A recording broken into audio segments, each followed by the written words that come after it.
এক নারীকে নিয়ে দুই স্বামীর টানাটানি, হাতাহাতি। অতঃপর এক নারীকে নিয়ে টানাটানি করছেন 40 ঊর্ধ্ব দুই ব্যক্তি। দুজনই ওই নারীকে নিজের স্ত্রী দাবি করছেন। এক পর্যায়ে শুরু হয় হাতাহাতি। দুজনের টানাটানি ও হাতাহাতি দেখতে উৎসুক মানুষের ভিড় জমে যায়। মঙ্গলবার দুপুরে যশোর শহরের চারখাম্বার মোড়ে এই দৃশ্য দেখা যায়। পরে স্থানীয়রা খবর দিলে তিনজনকেই থানায় নিয়ে যায় পুলিশ। এতে আরও উত্তেজনা বাড়ে। থানা চত্বরেই নিজেদের মধ্যে হাতাহাতি শুরু করেন তারা। পরিস্থিতি নিয়ন্ত্রণে আনতে পুলিশ ওই তিনজনকেই 151 ধারায় নিরাপদ হেফাজত মামলায় গ্রেপ্তার দেখিয়ে আদালতে পাঠায়। পরে বিচারক তাদের কারাগারে পাঠানোর নির্দেশ দেন। গ্রেপ্তাররা হলেন ফরিদপুরের কানাইপুর এলাকার বিকাশ অধিকারী, ফরিদপুর সদরের বাসিন্দা পলাশ কুণ্ডু ও একই এলাকার সীমা অধিকারী। পুলিশ ও স্থানীয়দের সঙ্গে কথা বলে জানা গেছে, বিকাশ অধিকারীর সঙ্গে সীমা অধিকারীর প্রায় 36 বছরের সংসার। তাদের এক ছেলে ও এক মেয়ে আছে। কিন্তু এ সংসার ছেড়ে সীমা অধিকারী সম্প্রতি ফরিদপুর সদরের বাসিন্দা পলাশ কুণ্ডুর সঙ্গে সম্পর্কে জড়িয়ে পড়েন।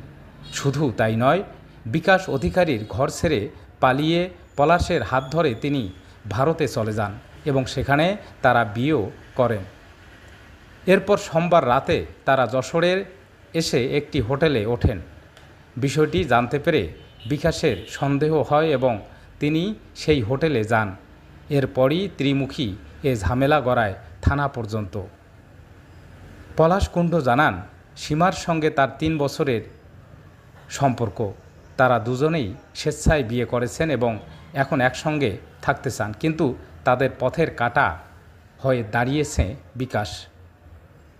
সীমা অধিকারী বলেন, বিকাশের সংসারে তিনি নিয়মিত শারীরিক ও মানসিক নির্যাতনের শিকার হতেন।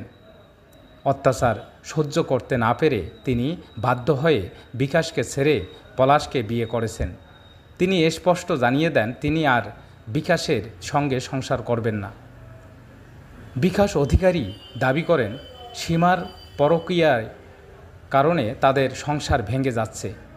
সীমা শুধু বাড়ি ছাড়েননি, বরং পালিয়ে যাওয়ার সময় নগদ টাকা ও গয়না নিয়ে গেছেন। তিনি সীমাকে যে কোনো মূল্যে বাড়িতে ফিরিয়ে নিতে চান। এ বিষয়ে কোতোয়ালি থানার ওসি তদন্ত কাজী বাবুল জানান, 999-এ কল পেয়ে পুলিশ ঘটনাস্থলে গিয়ে তাদের 3 জনকে উদ্ধার করে থানায় নিয়ে আসা হয়। থানায় দীর্ঘক্ষণ তাদের সঙ্গে কথা বলেও কোনো সিদ্ধান্ত আসা যায়নি। পরে 151 ধারায় তাদের গ্রেপ্তার দেখিয়ে আদালতে পাঠানো হয়েছে। একই সঙ্গে তাদের স্বজনদের খবর দেয়া হয়েছে। যশোর আদালতের কোর্ট পরিদর্শক রোকসানা খাতুন বলেন, সিনিয়র জুডিশিয়াল ম্যাজিস্ট্রেট প্রথম আদালতের বিচারক শান্তনু কুমার মণ্ডল তাদের জামিন নামঞ্জুর করে কারাগারে পাঠানোর নির্দেশ দিয়েছেন। তাদের কারাগারে পাঠানো হয়েছে।